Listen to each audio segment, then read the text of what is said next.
if you bent that up and went to the James Bay Yeah. or Hudson's Bay up there, you would have access to international markets without having to go to Quebec. And Yeah. if the pipeline goes to Quebec, it means that you're going to have tanker traffic coming out of the St. Lawrence River, going, I gather, to Europe. Yeah.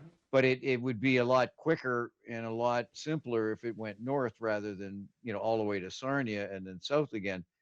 Well, So I think it should actually go to Quebec myself and ship from there, because that's a winter port up there, and you don't want a winter port. You want to be able to well, ship all year round. we got icebreakers, Yeah. but as you know as well, they had that disaster where the rail cars and burnt up the entire town, and Yeah. that was importing oil from the U.S. into the refineries in Montreal. Yeah. So the Montreal refineries import oil mostly, I guess, now from America in the last couple of years. It used to be Saudi Arabia and Nigeria, but the importing of the oil comes at full market value. Right. And there's no way that refinery in Quebec can refine the oil at a profit as against the ones from Alberta that are using Alberta crude or Sarnia without federal subsidies. So they're getting paid to keep the refinery open. If they Right. had Canadian crude, they would save millions, Yeah. and the taxpayer would be relieved of the burden of subsidizing the imports.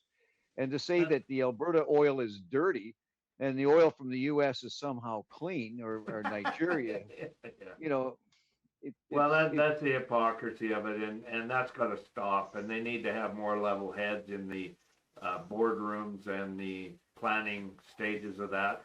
Uh, Both Cal and I are available, federal government and provincial governments across Canada, to sit on your consultant boards and give you some good opinions on how to run these things, because we're experienced in some of this aspect. I mean, I've even got a qualified operator for X-ray of pipelines, and I've worked pipelines personally, and I CEO of an oil company that was kicked in the teeth by federal bureaucracy and alleged corruption and land banking of oil rights for their favorite oil companies, which a lot of them are foreign oil companies.